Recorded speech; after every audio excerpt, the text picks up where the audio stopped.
Welcome, everybody, to tuning in with Tony. Today's episode, we're going to be talking about fate. This is a really huge subject. This comes up quite often in sessions, and this comes up quite a bit in people when they're talking about what is fate and what do I have control over, right? Because it's really about something in that area. First of all, today's color is red. It's a nice fire engine red, and it is actually linked to perfection of all things. And as soon as that came up, perfection, it says, okay, how does that work? Because, usually red is a root chakra, it's a tribal thing, but we know that, people aren't perfect, that kind of thing. He says, it's not about that. He says, fate itself is an absolutely perfect machine. Nothing needs to be changed. It's perfect. It is perfect in its own way. It is people that want to change it, that want control. That's what makes it imperfect for your journey. But fate itself is absolutely perfect because you can't change it.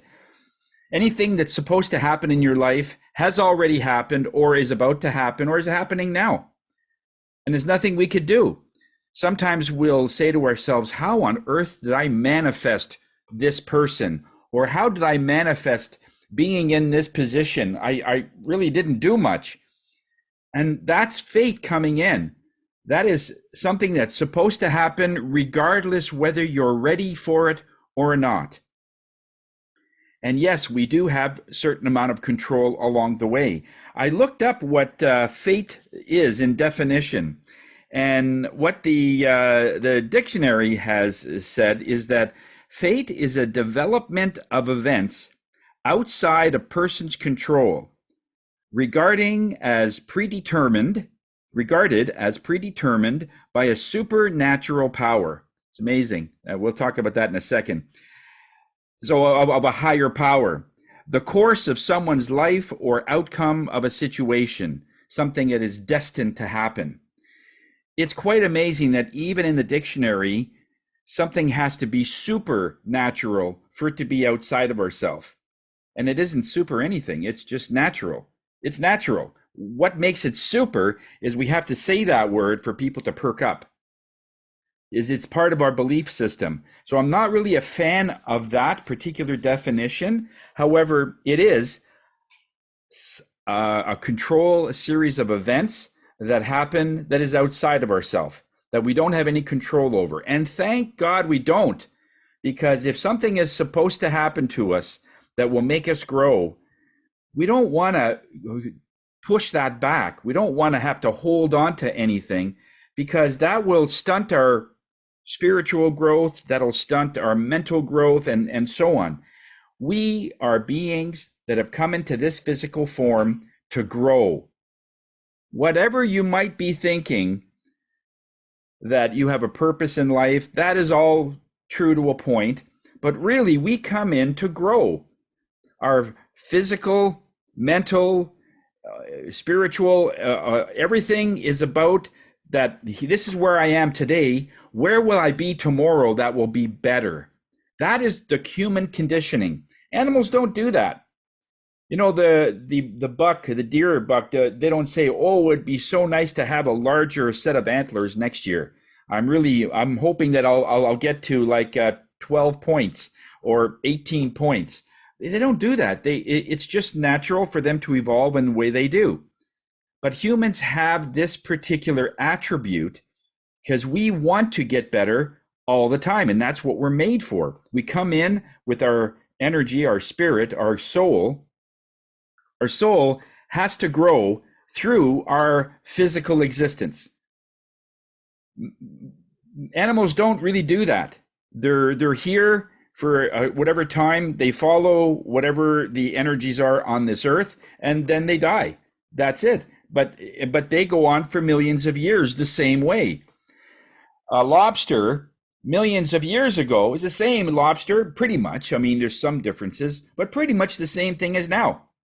So there is no growth in that way. So our soul, when we come into a human, that's something very special. because it's riddled with all kinds of destinies and fate and purpose, and there's goals, and we have the vision to look forward. Of course, we have the vision to look backwards, and that holds us back if we are too focused on those things. But we have that choice. We have the choice. Freedom of choice is our inherent right, our inherent energies. You know, in Roman mythology, they regarded fate as three goddesses that presided over the birth and life of a human. And each person's destiny was thought of as a thread or that spun, that can be measured and cut in a specific way. And what that means, just in interpretation I'm getting from Spirit, is that even before we come into physical form, when we are energy only, we're just non-physical, we want to come in, our fate is not presided, it's not set. It's only when we say, okay, now I want to come in. Now, whether it's your turn or whether you're supposed to wait, it doesn't matter, because we have choice even in non-physical. But when we want to come in, and as soon as we come in, our fate is set for that life. There's a certain amount of things that will happen, and that's how it goes. It's like going to a play. Imagine going to a Broadway play and the curtain never comes up.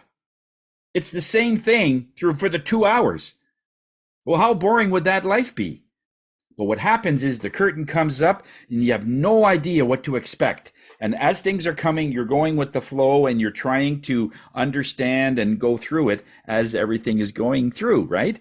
That's really where things are.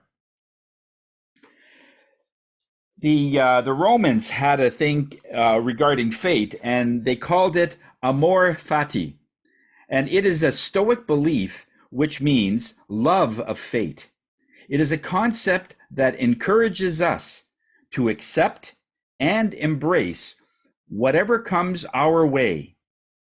It is the idea that all events, positive or negative, are to be accepted with enthusiasm rather than regret, complaint, or resentment.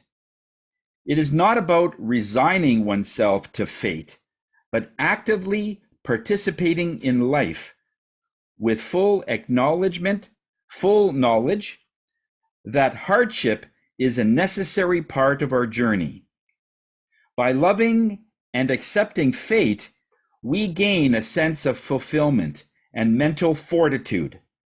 This enables us to face any challenges, obstacles, or situations that is difficult with a balanced mind. That is their belief. A lot of people have a really hard time following fate. They figured that they should be somehow in control, and we are. We have the control of choosing whatever it is that we need. Whatever it is what we need, whatever that is, we have that control. We have that freedom.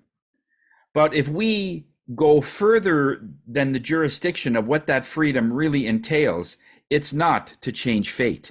It is not to change our destiny. Oh, I don't want to go in this dark cave or in my closet, in my inner darker part of me. I don't want to go there. But all the events around you are trying to signal you to actually go there so that you can move on. One of the things, there's a couple of big ones that really get in the way, and people have a problem with fate. And this is where the anxiety comes from. This is where depression comes from, because although we can't change fate, it's really tough on some people because things happen anyway. And this is where it doesn't matter whether you think you're ready or not. If you are destined to find an amazing person in your life, very loving, very spiritual, very, like they just know you. But along the way, you get angry and you don't get rid of that anger. That is your choice, right? You don't get rid of the resentment, the revenge, or the rage, whatever it is that's going on with you. And so before the fate comes in and fate gets you both together, They'll try everything to try to get you to uh, just address your anger, because this new person coming in is very loving, is like an angel. And you're going to lose them if you push them too hard or get to the point where you don't care for them, you take them for granted, and so on. So somehow they're trying to get you to release that. And with your stubbornness, not your stubbornness, but with some humans, their stubbornness is right there. They'll just hold on to it. It's like hugging a cactus. Doesn't matter. I'm just going to hold on to this. It hurts, but it's familiar. I know it. It makes me angry, but I don't want to talk about it. They'll say, okay, well, here they come, because we can't hold back faith any longer. They can delay it a little bit, not much. They'll delay it a little bit, but we're ready or not, here it comes. And so only what will happen is that amazing person will just take so much of your abuse, of the abuse of that person, and just say, okay, I've had enough. I can't do this. We could be soulmates, but I can't live like this. I have a very high standard personally, and I really love myself. I don't think we're going to find happiness in this relationship. And they leave, leaving you, leaving that person, I mean, with the point that there's regret, there's resentment, now there's revenge, now there's even more anger. You see, we have control. We have control over the wrong thing. We have control of it, but we're not controlling any of those things that we need to along the way. So here's where it is. When you have a belief, and this is really where one of the attributes that gets in the way of this fate, one of them is that we as humans are carrying around beliefs, systems of other people. The time that you were a little boy or a little girl, you had coaches and counselors and parents and grandparents, perhaps. You had neighbors, friends, all kinds of people in your village, in your street, that affected you, that molded you to who you are. All of them had different beliefs that they imposed upon you. Some you had to do just for safety, which was some great things, but other things were not, like talking back. And if nobody said anything, oh, I guess this is a good thing. And then later on, you found out that, oh no, talking back and being rude and being disrespectful is not what people like, and they won't put up with it for very long. If you look at the lifestyle of a person living in the mountains or a person living in the city, vastly different belief systems, as you can agree. And so their life and their belief systems will be different, but they will be shaped by other people. So just so you're aware of that, doesn't mean you have to be overly cautious of what's coming in, but just be aware that many of us are holding on to belief systems of other people that have nothing to do with you. Okay, basically it's their baggage you're holding on to. You don't have very much baggage. When you came in, your baggage was very little. In fact, if your previous life, we talk about past lives, if your previous life was very tranquil and very good, and you treated people with respect and there's no karma, you come in with nothing. You have no baggage. If you do have baggage, let's take the worst scenario where, let's say, you were not a very nice person in a previous life or one of the lives, and you deceived people and you hurt people in many ways. You built up, yes, some karma there, and it's like a bank account. You have to sort of balance it off. In this life, it won't take you very long to clear that. It might have taken you all of that lifetime to build up that not so great karma, but it's very easy to clear them, because as fate would have it, as they say, those people will come into your life and do the same thing to you as you did to them. If you deceive them, well, they'll be deceiving you. If you wrong them, or if you hurt them in some way, they will come back and hurt you in some way. And so if we respond by those things with anger and revenge, well then, okay, that act basically balanced everything off. Now your revenge now reenacted or reactivated your karma again. So it sort of never keeps stirring. This is why when things happen to you in a certain way, and there's no other way but just to forgive, let it go, that kind of thing. They don't say that just because number one is, yeah, it'll be less of a burden. But number two, it might have been something that had to happen to balance your karma. Now, most people don't have access to whether or not how much karma there is in your life. The ones that are connected spiritually, and I wasn't connected, like before 16 or 18 years ago, I was just like a residential mover, and I did my life like most people, just worked hard. You don't have access to all the things that could happen in your life. It wasn't until I became more focused on myself and more focused on my work inside of me that I was told that, yeah, there was a point in my past lives that I wasn't a very great person. And so it didn't take me very long. It took me about a year to clear it all. 1 year to clear a lifetime. And they said you could do it even faster. So in other words, when we come in, we don't come in with a lot of baggage. If your last life was okay, you won't come in with anything. Even if you do come in with something, it's not a big deal. You can clear it. All you have to do is just let things go, forgive, and learn. And from that, you'll get things. However, what happens is with the baggage part of it, if you start looking at really what the belief system is, let's say when you're looking at something and you see it in its truth. So you look at whatever the issue is. Okay, I'll give you an example in a minute. You look at an issue and then you look deeper and you look at it from a really big perspective and you start seeing that this is a lie.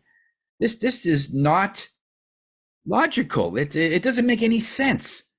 All right?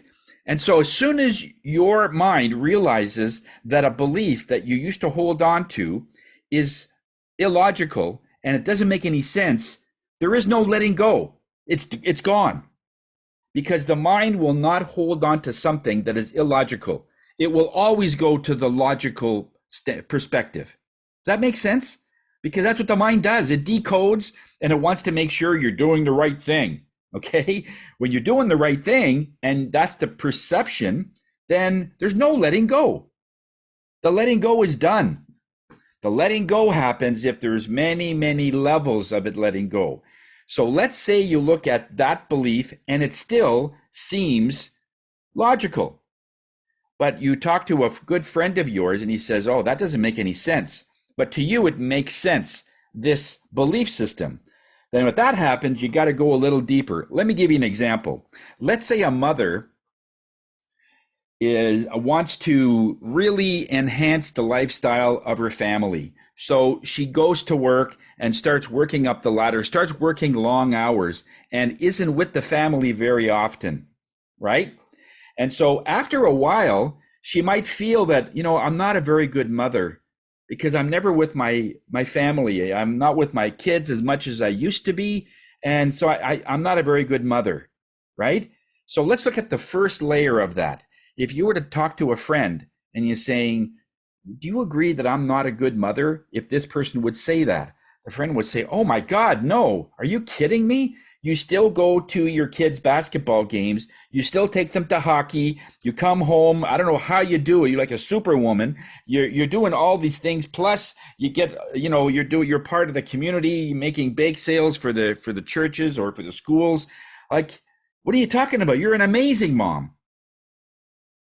When they look at that just from a first layer and the mother still looks at it and says, no, I still don't feel I'm a good mother.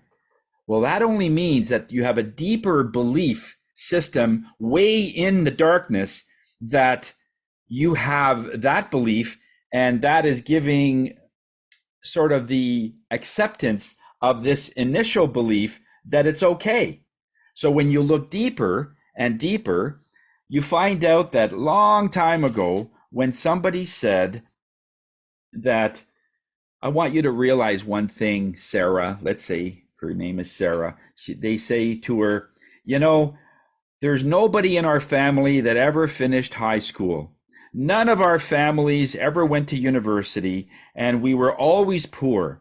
So, I just want you to get it through your mind that, if you're going to be working hard, don't go through a lot of stress. Just realize you're going to be poor for the rest of your life. Nothing's going to be enough. But what did that person hear with all that vocabulary? Won't be enough. I won't be enough. And if you can date that back to, let's say, age 8 or 9, when you heard this, maybe two people were talking, two family members, grandfather and dad, and says, "Oh yeah, I know what it's like. We tried, it just couldn't make it, and we don't have any money either." So the father could say, the next generation, and then you're there listening to this. It's not enough. Something's not enough. And the moment you start addressing that, does that make sense that, okay, nobody in the family finished high school, that means I'm not enough? Well, that doesn't seem logical. When you look at it that way and you see the imperfection in the question, that's when you say, "Oh, yeah, okay. Yeah, that doesn't make any sense at all. The fact that my grandfather or father never went to high school, what difference does that make? I can do that. This is my life." As soon as you realize that and you see the truth, then all of a sudden that first concept of "I'm not a good mother" or "I'm not a good father" is also debunked. Do you see how that works? So it goes on the belief system. And so when something looks at you like that and it seems logical, then go deeper, because there's a deeper belief that is actually accepting that first belief. Another example, really quickly, is, let's say somebody years ago said, "Johnny, I just want you to throw this ball and get it so that the pitcher can do it." So let's say he's a catcher, and he throws the ball and it's always off. It's never, it never goes to the person. It bounces a couple of times before it gets to the person. And finally the coach says, "You can't throw a ball. You're not worth anything. You have no value." And so what Johnny heard was, you can't throw a ball, you have no value. What do you think happens fast forward 30, 40 years? The first part is omitted, and all they can remember is, "I'm not that great at anything," right? Just by throwing a ball. So then let's say you go back and you meet someone who's either someone like me, or you meet a counselor, or they bring it up in some way where it dates back to this coach saying that. He says, "Johnny, you can't throw a ball. You're not worth anything." And so the person would say, "Well, how does that apply to your life now?" The guy says, "Absolutely not. What difference does it make if I can throw a ball or not? All I did was omit the first part, and it just seems like I'm nothing. I felt like I was nothing, and I still feel that way." So do you realize that just by throwing a ball, perhaps when not that great when you were 8, would have any indication that you can't do other things in later? Yeah, that seems illogical. As soon as you realize it's illogical, you'll let that go. But if all of a sudden you says, no, I still feel like there's something else, I still feel like I'm nothing, then you go deeper, and then there might be something that says, you're not enough. Or somebody would say, "We've always been poor, and you're just not enough. You'll never make it." Have you ever had deals where you almost get there and it goes sideways?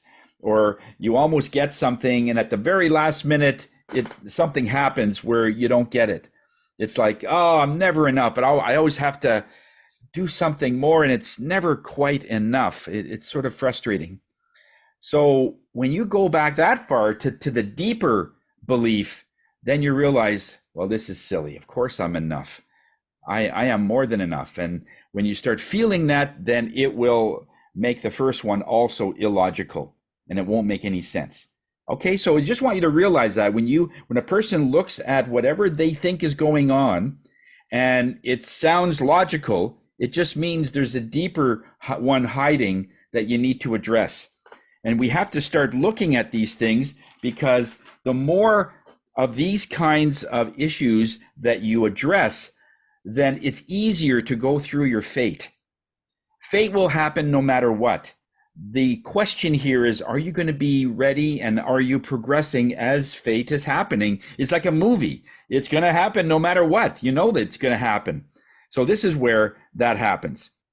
The second part of the challenge in following fate is self-worth. This is a big one, because when people say that I just don't feel that I can charge X, Y, and Z for my services, or I don't know how some of these people can charge $500 an hour for a coaching session, or how do they charge for that product or service, and there's so many different levels of this.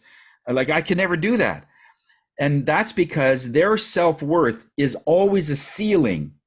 Always realize that your self-worth is always the ceiling of everything that happens in your life. So you will never make the money you want to make. You'll never find the fulfillment that you want to find if you always feel you're flawed. If you always feel that your self-worth is rather low. Realize that your self-worth is not something you were born with. It was something you learned.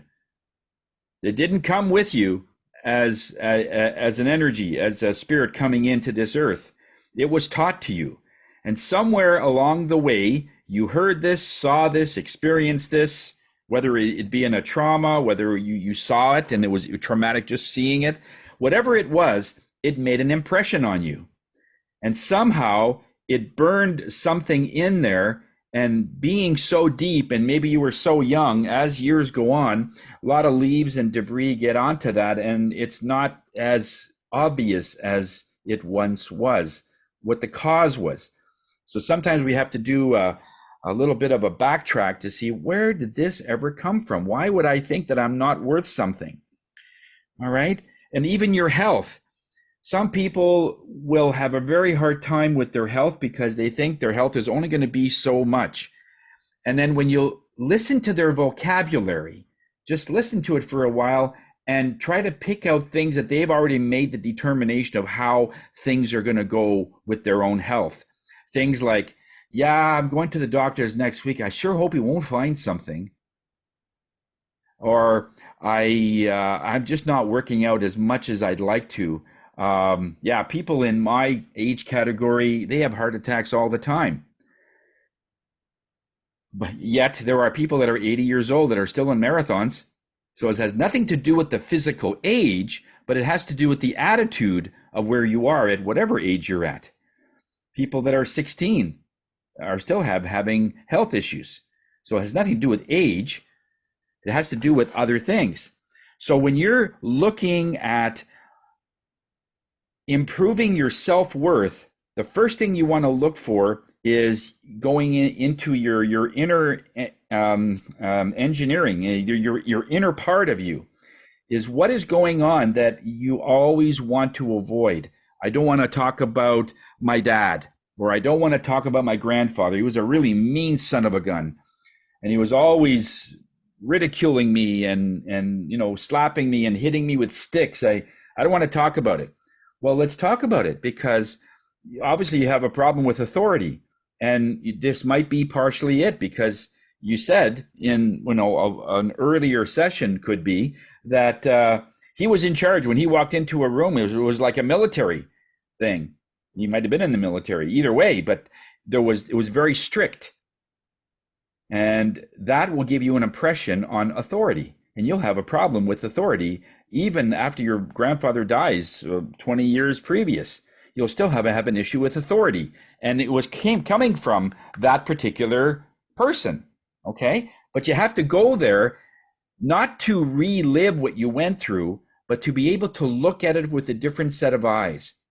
Last week, we talked about the power of observation. This is the power of just looking at something, not being a player like in a team, like you're on the field actually playing the sport. You're a spectator. You're just watching, observing, making notes, looking at patterns, that kind of thing. But if you're going in to try and relive the trauma, no wonder you don't want to be in there. Who does? But that's not where the healing is. The healing is not to go into the trauma to reactivate and relive the trauma. The whole point is to go in and say, what have I learned? What is going on? Why was it me? What was the whole idea of an innocent, 5-year-old being experienced with this? And I still remember this 50 years later, sort of thing. What is this fear that I don't want to go in there? So when we start addressing our fear-based beliefs and whatever's going on with that trauma, and we start seeing it, okay, this is the part that has really scarred me, then all you do is you take it out of your body. You find out where in your body it is. A lot of times it's in your stomach, because that's part of control, right? That's your solar plexus. But it could be in other areas like your throat. So you don't want to say anything. So it could be in your throat. You want to just take out and have it where it's in the palm of your hand. I don't want to say the whole thing of what the class was last week, but I'm just giving you a very small excerpt. And you look at that and you just start talking to it. Start looking at it. What is going on with you? You're saying it from the first person, not something in you that's the problem. That what is going on with this trauma? Why are you with me? All right. The other class says it in more detail. We don't have the time to go through everything, but this is where we look at that trauma one thing at a time to find out how we can start lightening that up, relabeling it, re-looking at this in a different set of eyes. And as soon as you start doing that, things start to get lighter. You will still remember the event, of course. It's not about getting it out of your memory, but we want to get the emotional impact and the knee-jerk reaction out of there that used to be there. So when we look at something, it won't give you such an emotional charge or an emotional thing. All right. We want to be able to remove this, get all the uncomfortable energies out of there. And even though it will hurt, it will be really worth it. Because in time, as you start seeing the lies, and as you start seeing the deception, and as you start seeing the all those things that happened, that, okay, this isn't me, you start gaining that self-confidence. Your self-worth will start to rise, because now, since you see deception and you could see all these things and the lies, you're not going to put up with it. It's when you know the lies are happening and you do nothing, that's probably the biggest detriment. When you know something is happening.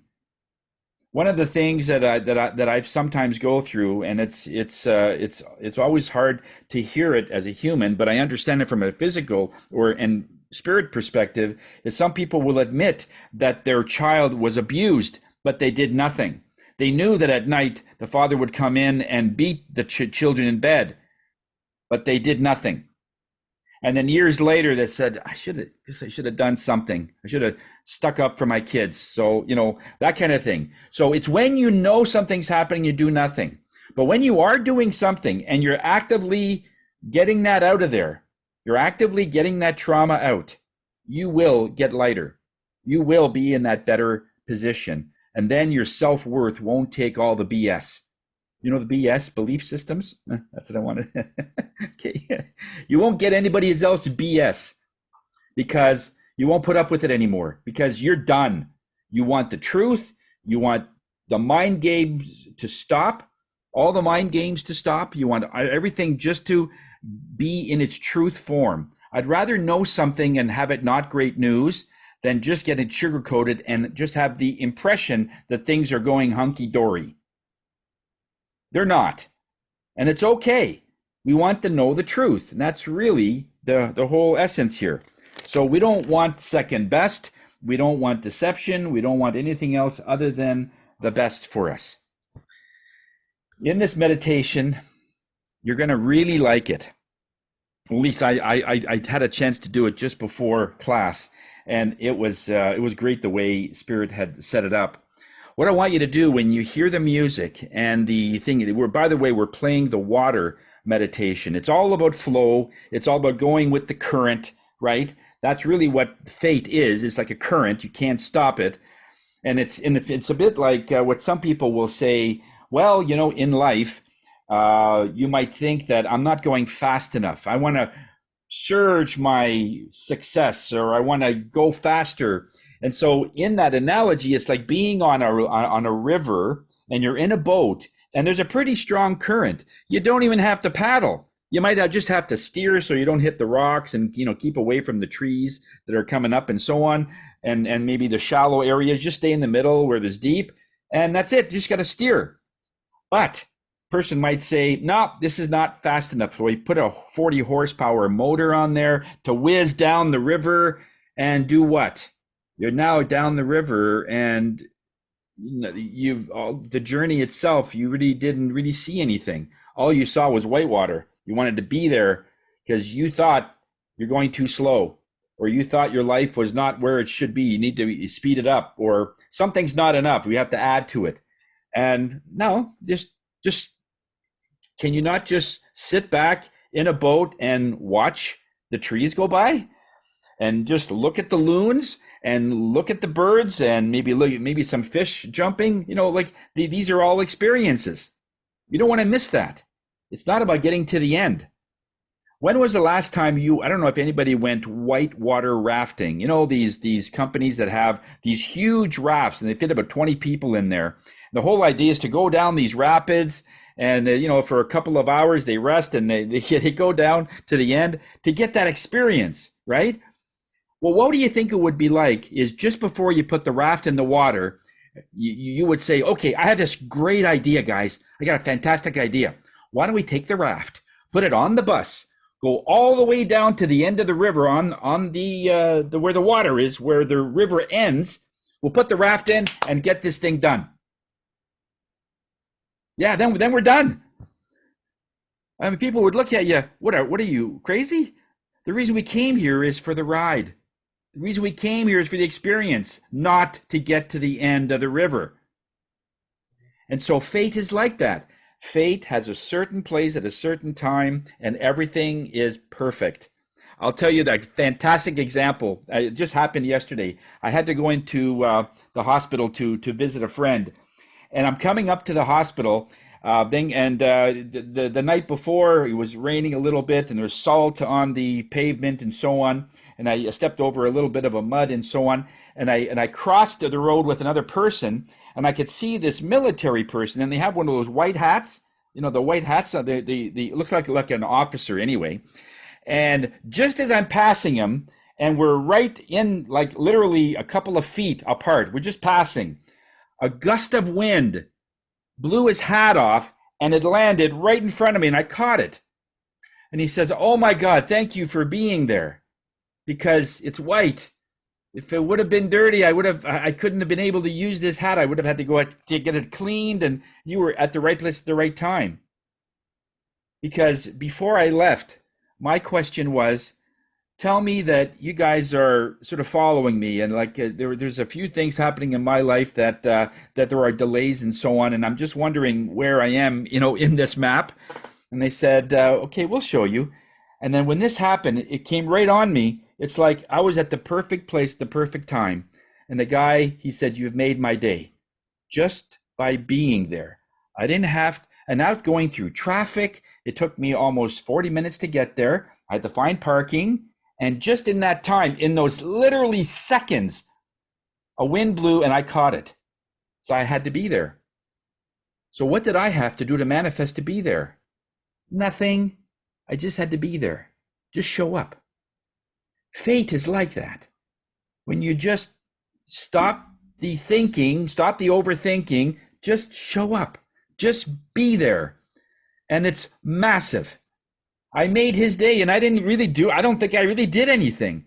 But to him, I made his day, because that hat would have landed upside down on the mud, and with a white hat, yeah, whatever. The military, they're very, very picky about shiny buttons, and the shoes shined, and the hat has to be a certain way. It would have devastated.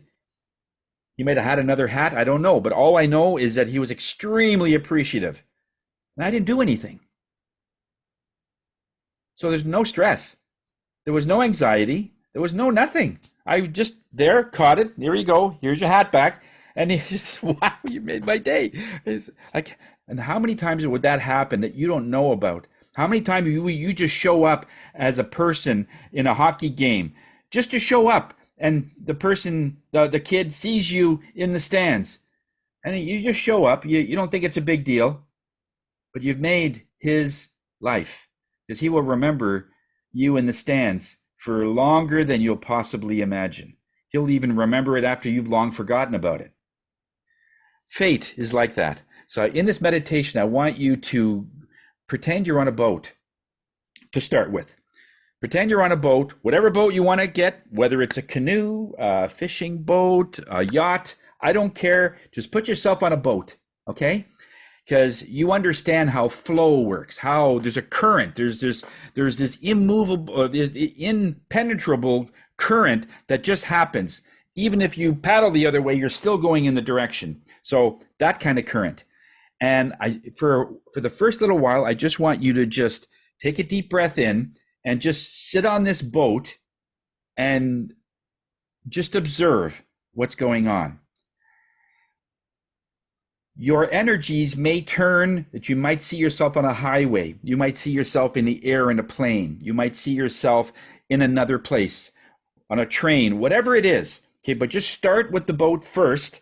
If you stay in the boat, that's fine. But if your mind and your energy want to go somewhere else, just follow it. That's what I want you to realize. In this meditation, just follow. Don't steer. You're not in control.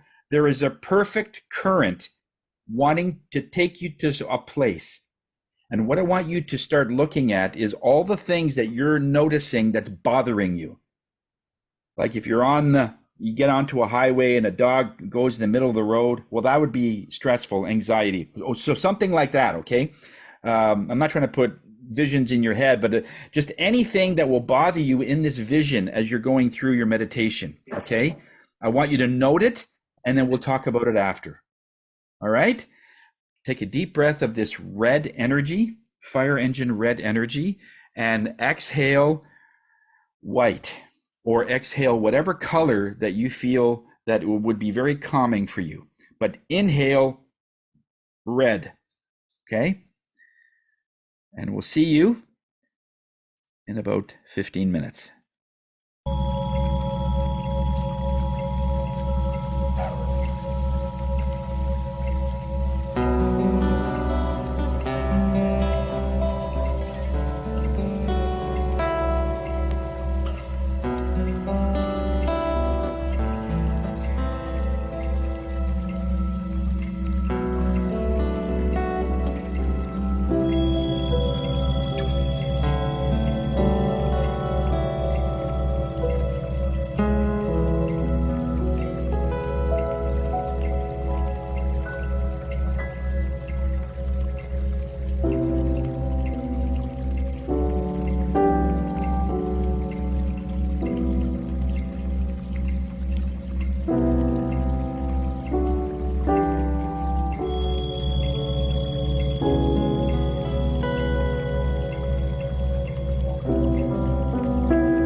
You slowly come out of the state that you're in.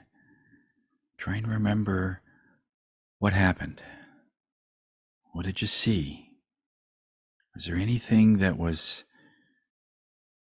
stressful? Something came up that didn't make you feel good.